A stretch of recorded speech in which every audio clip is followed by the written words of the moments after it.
Airtech Soldier here, and I'm back to talk about the Orville New Horizons Season 3 and my thoughts on this fucking amazing show. Oh my god, this was so good. This was fucking brilliant. The stories, the fucking CGI. I am just pissed off about one thing. One big thing.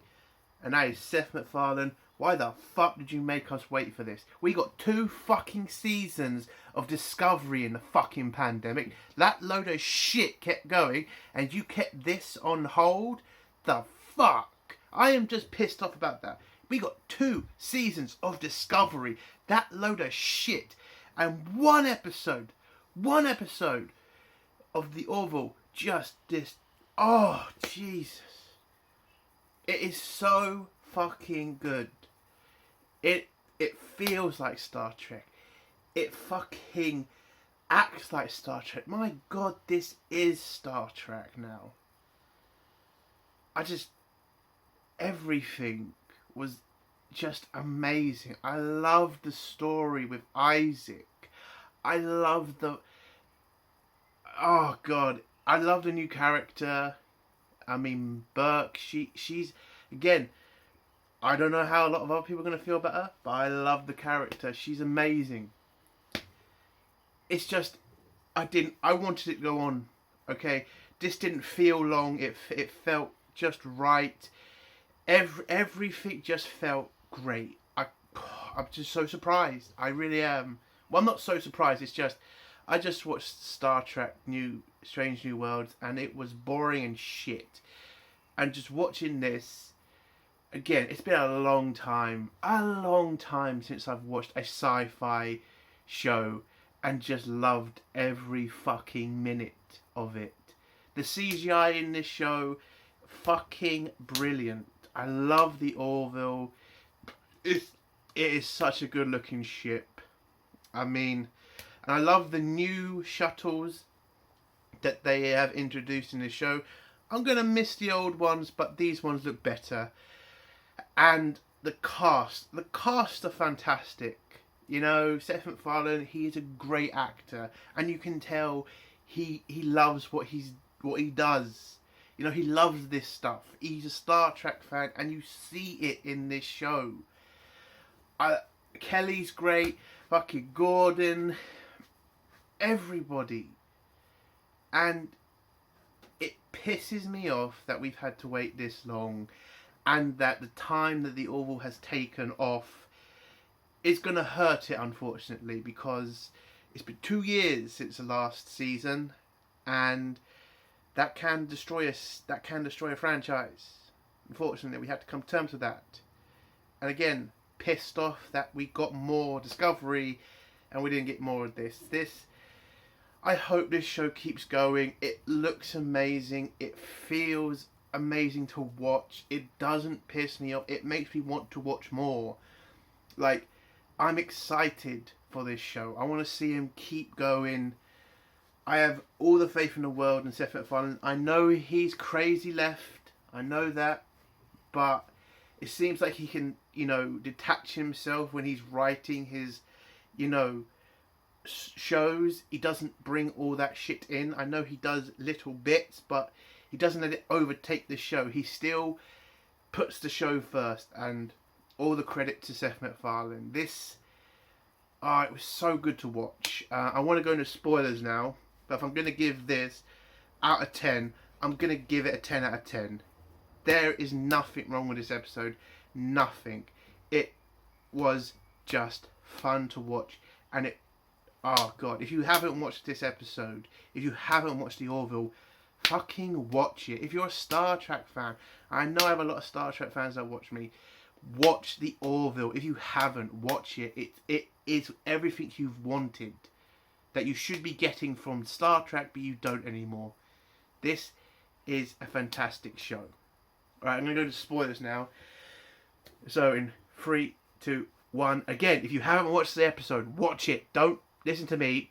Fucking fuck me and just go watch the Orville. Seriously, find a way. So, going to go into spoilers now. So, the episode starts off with a tribute to Norm Mcdonald. I am sad that he's gone. He was a great comedian, and I fucking love Yaphet. I mean, he's such a great character. And when they eventually do have to say that he's gone, it's going to be fucking hard to see that character go, because fucking hell, Yaphet is such a great character in this show. Again, a bunch of gloop on the floor is more amazing than the entire cast of Discovery, Picard, and Strange New Worlds. They don't hold a candle to a bunch of fucking goo on the floor. Fucking Star Trek is a disaster. So it was great to see that tribute, but again, it is sad that we lost him. Okay, so the episode starts off with Marcus, Dr. Finn's son, running through the Orville with the attack on Earth from the Kalon. And while he's running through it, we see some great CGI for all this. I mean, fucking amazing. He runs through the ship, you see a lot of battle, you see explosions, and you see some crew get sucked out. He manages to get to his room, but a blast blows a hole in the ship. He nearly gets sucked out, but he pulls himself into his room.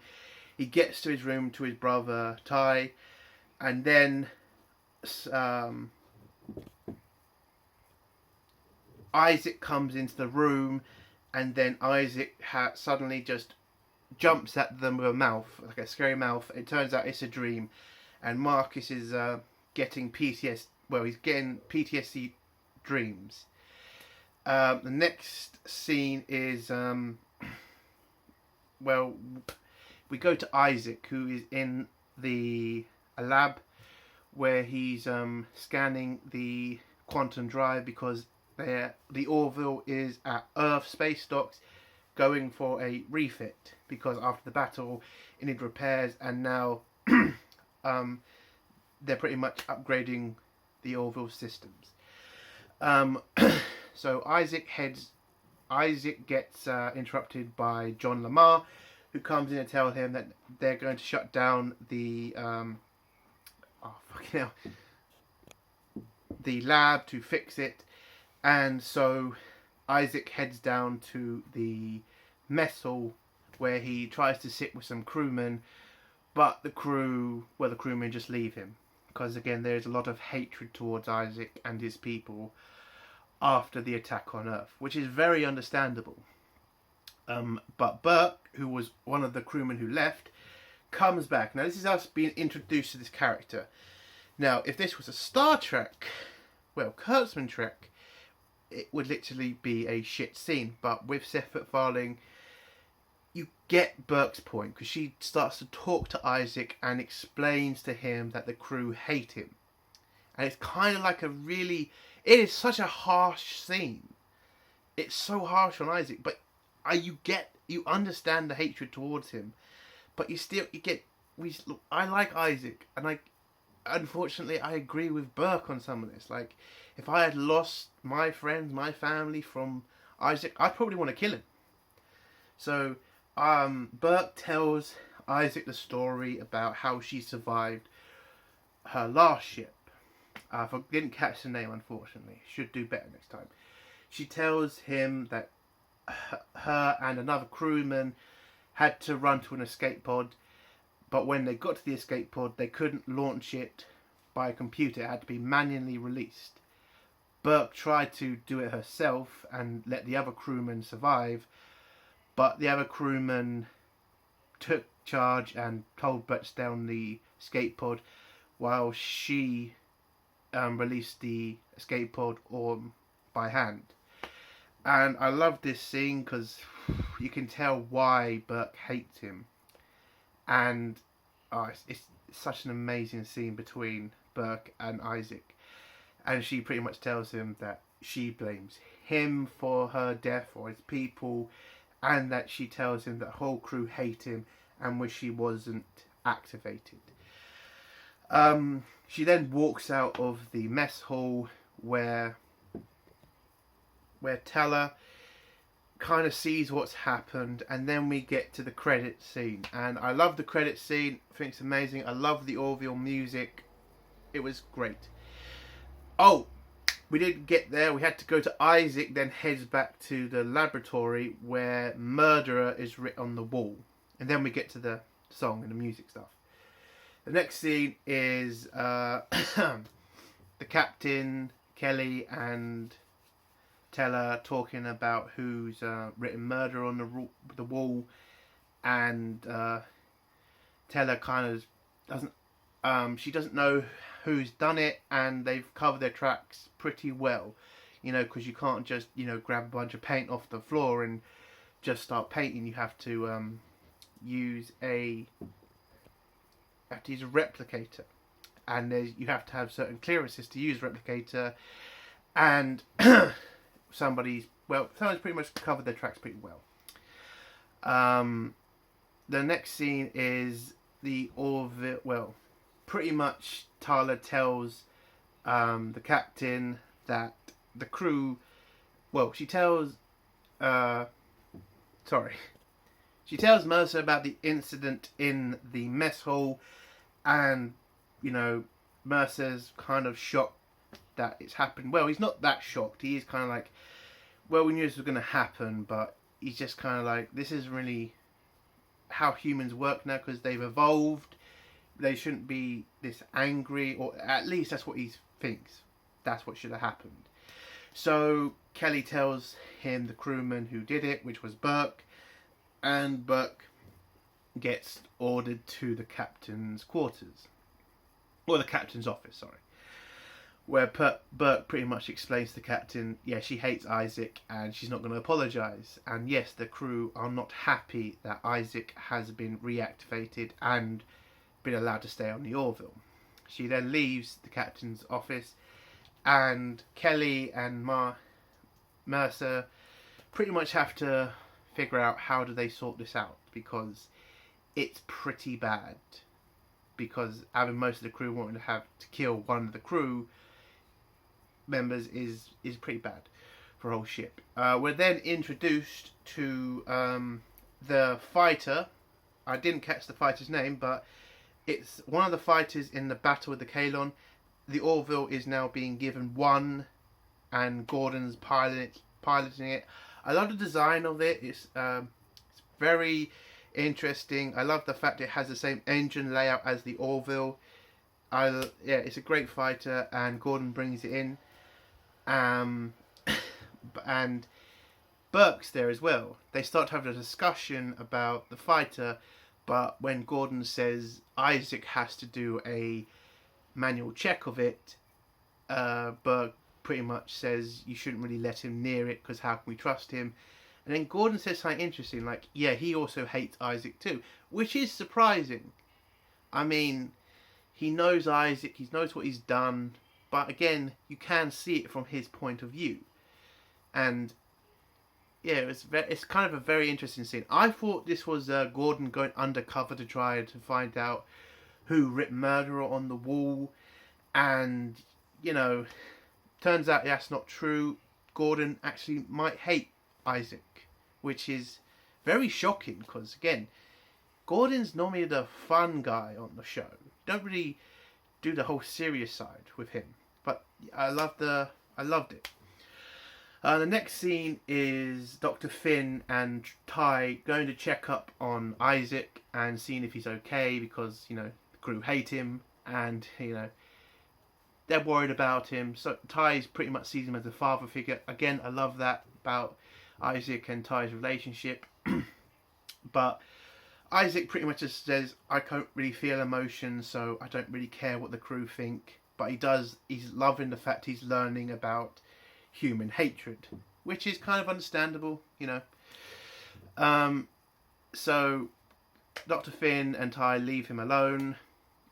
We then figure out who has written murderer on Isaac's wall. Turns out it's Marcus, and Marcus is not dealing with Isaac well. He hates him, he wants him off the ship, and if he's not going to go, then Marcus wants to leave himself. And when you see the relationship between Dr. Finn and Marcus, she's kind of shocked at hearing what he's saying, And I love that because, you know, the relationship between mother and son is a very interesting one. And yeah, it was just like she's trying to convince him and he just refuses to, you know, back down. Like, I know what I'm doing is right, what you're doing is wrong. He shouldn't be forgiven for what he's done. So again, that was really interesting. And he does get let off, but, you know, the captain knows he's still got a problem here with the crew. So Dr. Finn decides to get Isaac and try to talk to Marcus and see if they can mend bridges. Now, this was obviously not going to go well, but yeah, when he says he hates Isaac and he wishes he was gone, it was such a harsh scene. And even though the guy doesn't show emotion, you can feel the emotion coming off of Isaac. And you can kind of feel that, yeah, he's pretty surprised about this. And I think he does still kind of see him as a son, if that is what Isaac does, you know, kind of see him as. Yeah, it was a good scene. Again, another good scene. So we then go to Isaac, who is fixing the what's it called? Fixing the quantum drive. And then he does something really surprising. He gets his energy tangles out of his fingers and then zaps himself. And this is Isaac committing suicide. So the crew have got to him. Now, I thought this was it's such a great scene because he's a robot and you can tell he's feeling emotions. He's feeling, you know, depression and the shock of, you know, Marcus saying that he hates him has got to him. And when the crew find him, they are pretty shocked that he's done this too. Sorry, what was I going to say? Right, so John Lamar scans him and pretty much sees that, yeah, he's committed suicide. He's destroyed every cell in his, in his body. He's destroyed every system in there, so he's pretty much dead. When Yaphet goes in there, he tries to see, is there any way of reactivating him? And it turns out, no, Isaac did a very thorough job of destroying himself. Which was, I through this entire episode, I genuinely thought Isaac was leaving the show. I really did. So, the next scene is the funeral scene. And when you look at the funeral, it's like you see a few crewmen there, you know, at the funeral. And I thought that was such an impactful scene. Like, there's still some crewmen that are willing to, you know, turn up to a funeral, where others are just like outright refusing because they do hate Isaac. And Mercer says a great speech about Isaac. You know, yes, he's done wrong, but he also did some good for the crew. And maybe in time we can forgive him for betraying us, which I thought was a great scene. And then we get the scene where Gordon takes out the new Orville fighter, and Burke is controlling the what are they called? There's a special name for them. What do they call them? I'm just gonna have to call them drones. So she's controlling the drones that are attacking him. We get this great chase scene between them, but Gordon destroys all the drones and shows that the fighter is, you know, working great, which was a great scene again. We then go to a scene where Dr. Finn, she's trying to deal with, you know, losing Isaac. She doesn't know, should she be angry? Should she be sad? Did she love him still? Again, I thought it was good because they, you know, she did love him, a robot. And, you know, feelings like that don't just go away because he's done something really bad. You know, if you love somebody that much, you'll love them no matter what. Sometimes in unfortunate circumstances. But she goes to the hollow room, and she sees Ty there talking to Isaac. And she has to explain to Ty that Isaac's gone and you can't use a hologram to, you know, try to keep a person alive, because it just doesn't work and it kind of fucks you up in the head. So she tells Ty to accept it, and he doesn't. He walks off. Again, he's lost his father figure, and he obviously isn't just going to get over that. And then Dr. Finn has a talk with Kelly about Isaac, and Kelly just tells her, maybe you should face your feelings, maybe you should go to where you fell in love with Isaac, and, you know, see where you're at. Do you love him? Do you hate him? Just see where you are, and then you can move forward. So she goes to the bar that Isaac took her to, where he turned himself into a human, and she cries because, again, she loves him, and there's not really much she can do about that. The next scene is... No, it's not that scene. Is John Lamar in a bed with an alien. Now, I thought this was just going to be a take the piss scene. I didn't think we were going to get anything out of it, because, again, the woman's got a bunch of spikes coming out of her. I thought it was just going to be a take the piss scene. And, you know, again, John Lamar apparently is good in bed, because he's fucking everybody on that ship. Respect to the guy. Respect to him. But in this scene, we actually got an interesting development because the alien woman starts talking about her species and how they accept suicide. You know, they see that as a choice, and if you have chosen to kill yourself, that's your choice, and there's no, you know, ill will, or there's no hatred towards the person. If they decided to go, that's their decision. But then she says to him, as long as you keep me in your brain, I will always be with you. And then John Lamar figures out that maybe Isaac is still alive.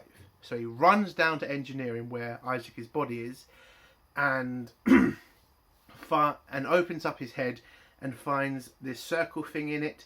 He then orders one of the crewmen to destroy it so he can look inside the circle thing, where he finds a spark of life.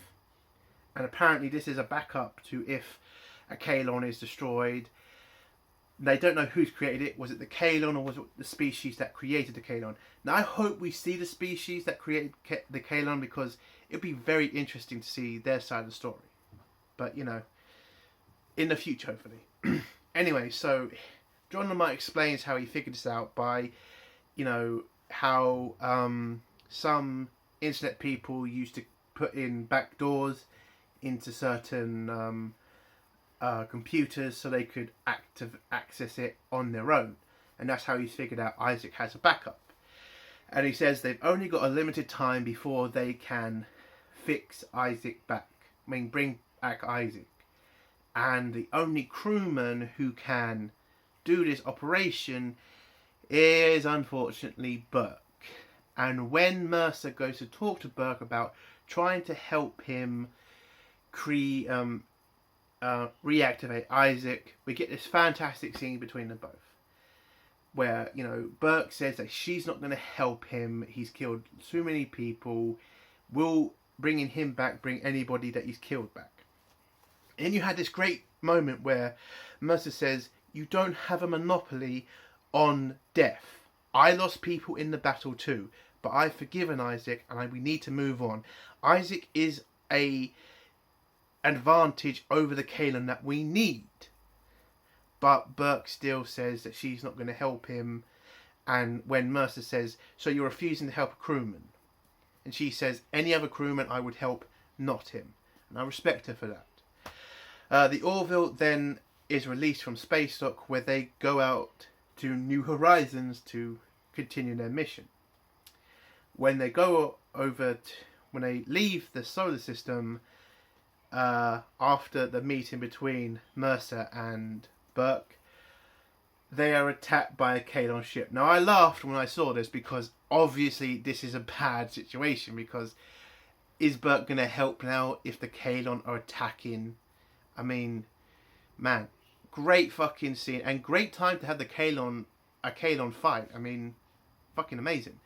So Mercer tells Gordon to fly into a gas planet where they try to escape the Kaylon ship, because Kaylon ships are just too powerful for them to deal with.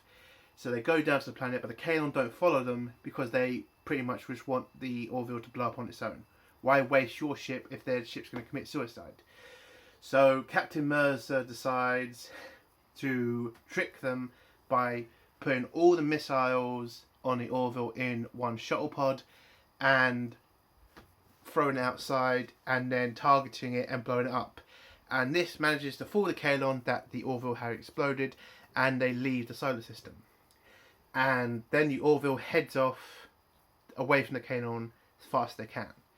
At this time, because it took a lot of power to protect the Orville from the planet's storms, the field protecting Isaac's last bit of memory or last bit of soul or whatever is starting to shut down. So they only have a few hours to save Isaac, and Captain Mercer orders Burke to help John, fix Isaac, and she just outright refuses. And Mercer then relieves her of duty. Again, it's a great scene. I love the fact Burke still stays. She doesn't just give up and just say yes sir, I'll do it. No, she stands firm. I like that about her. Again, I kind of think some people do try to hate her, but again, ask yourself, if you knew somebody who killed someone you loved or someone you cared about, would you really want to help them if you were ordered to? I know I wouldn't. So again, respect the character. Well, I do at least. So she goes down to the mess to have a drink, and then Marcus comes in and asks her to help Isaac because he blames himself for Isaac killing himself. And again, it is such a really good scene between them. Like the emotions, it's a great scene. And she just begs her to help Isaac, and then she agrees.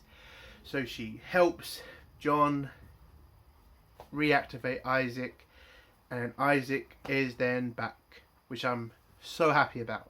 Absolutely happy about. Then, oh my god, this has gone on for way too long. Let's hurry this up. So Isaac's then up and about, and then Burke says, I didn't do this for you, and she walks off. That was a great moment. She still hates Isaac, but she did save his life, so he has to be thankful.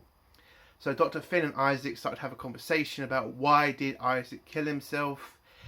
Isaac says he did this because it was disrupting the crew, his presence, and he didn't want that to happen anymore, so he decided to deactivate himself for good so the crew would be better off. But Dr. Finn tells him he can't just do that because there are people on this ship who care about him and they don't want to see him go. So Isaac then leaves, heads back to his laboratory to keep an eye on the quantum drive, and Marcus comes in, and I thought this was great because you don't need words in this scene. It's just Marcus checking up on him, but I think he still has, I don't say hatred, but I just don't think he still feels love for Isaac. I think he's just he's happy he's back, but again, he's just going to stand off. And I can't wait to see what happens between Isaac and Marcus in the future. And that's the end of the episode. Great episode. No, nothing was wrong here. There was no crazy bullshit woke crap. It was just an honest to God Star Trek episode. It's just an episode about feelings and emotions that didn't want me to kill somebody. Because Star Trek do that shit and they don't know what they're doing because they're terrible. This show knows how to do it. They know how to put in action in the right places, emotion in the right places. Make that emotion seem real and not so bloody forced. Great episode. If you have not watched this show, again, watch it. It's great. It's a 10 out of 10. You'll love it. And that's the end of my review. If you like this review, give it a like. If you dislike the review, give it a dislike. And if you like my content, do figure out subscribing. This is Entertainment World Soldier. Bye.